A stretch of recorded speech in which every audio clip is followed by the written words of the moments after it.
Au nom du Père, du Fils et du Saint-Esprit. Amen. Chers frères, je voudrais reprendre ici, comme un premier propos, la finale de l'Évangile aujourd'hui, qui dit ceci. Sera déclaré le plus petit dans le royaume des cieux, celui qui enseigne aux hommes de faire le contraire du commandement, mais celui qui les observera et les enseignera, celui-là sera déclaré grand dans le royaume des cieux. Aujourd'hui, nous portons à l'honneur de l'autel Saint Dominique, le fondateur de l'ordre des prêcheurs. Et comme le dit la finale de l'Évangile, c'est un homme grand en esprit et grand dans la pensée que nous célébrons. Chers frères, c'est donc dans un esprit de profonde action de grâce pour la voie de sainteté ouverte par Saint Dominique Guzman que nous célébrons en ce jour l'anniversaire de sa naissance au ciel. Si pour nous franciscains, cette célébration est une fête, elle est une solennité pour nos frères dominicains. De fait, 8 siècles après le tournant spirituel opéré par ces deux géants au sein de l'Église, notre mère, et de la société de leur temps, nous nous sentons aujourd'hui encore héritiers d'une amitié sans fin. Mais avant nous, il y a eu la première génération de frères, tels que Bonaventure du côté des franciscains et tels que Jourdain de Sas du côté des dominicains et Thomas d'Aquin, qui ont noué et continué dans cette tradition amicale.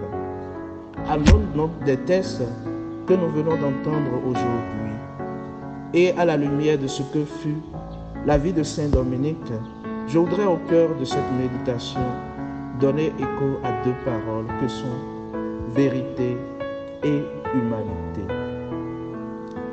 Dans la première lecture, Paul, en s'adressant à son fils Timothée, revient sur l'exigence de prêcher la parole. La tradition et les lecteurs actuels du franciscanisme tels que Emmanuel Fac nous dit que le style de prédication des dominicains se fait sous le mode de la chair du langage et le style de prédication des franciscains se fait sous le mode du langage de la chair. Mais à quoi pourrait-on comparer ce mode du chair du langage que nous retrouvons chez nos frères prêcheurs? La première lecture nous caricature un peu cela. Paul, en s'adressant donc à Timothée, lui dit ceci. Proclame la parole, intervient à temps et à contre-temps, dénonce le mal, fait des reproches, encourage toujours avec patience et souci d'instruire. Cela fait émerger le souci de prêcher la parole de Dieu en conscience et en vérité, avec pour but d'attirer à Dieu l'humanité entière.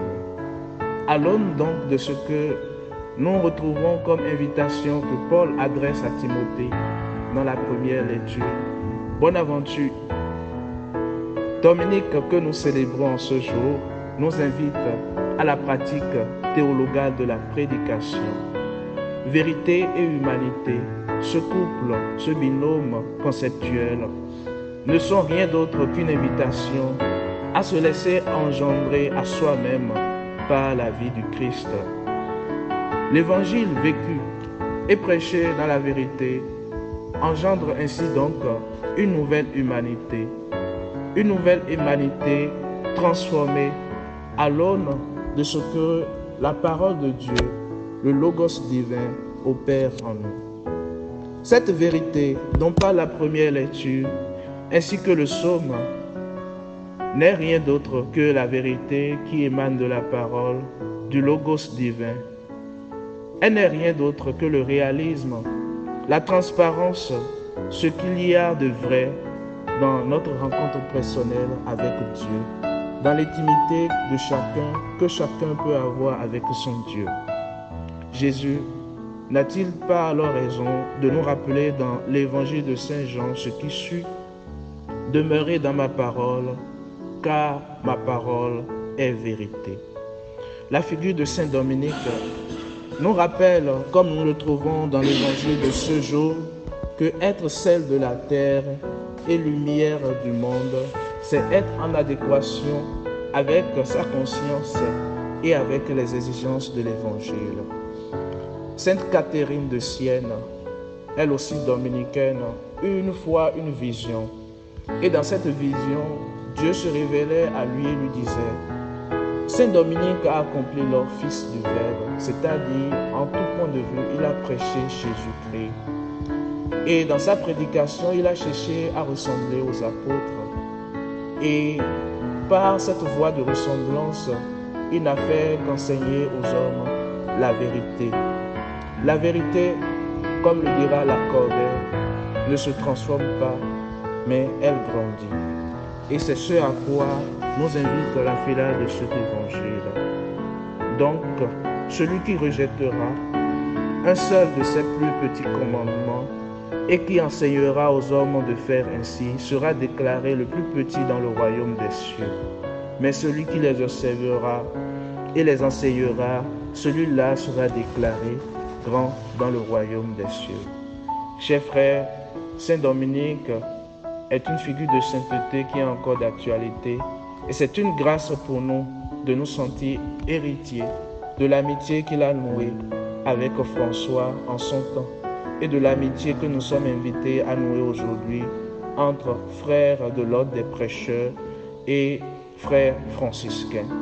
Je voudrais nous rappeler ici les propos de Dante que j'aime si bien dans son livre intitulé La Comédie divine, dans le livre 11 et dans le livre 12 du paradis, où il dit dans une vision que Thomas chante sans fin la gloire de Saint François et que Bonaventure, lui, chante sans fin la gloire de Saint Dominique.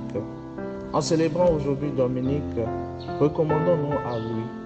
Demandons à Saint Dominique de nous obtenir les fruits donc de l'amitié qui existait entre François d'Assise et lui. Demandons à Saint Dominique de nous accorder aussi, par son intercession, la grâce d'accomplir pleinement et de manière digne d'éloge la tâche de prédicateur de l'Évangile. Saint Dominique, consacre-nous aussi les frères de François à la vérité de la parole de Dieu.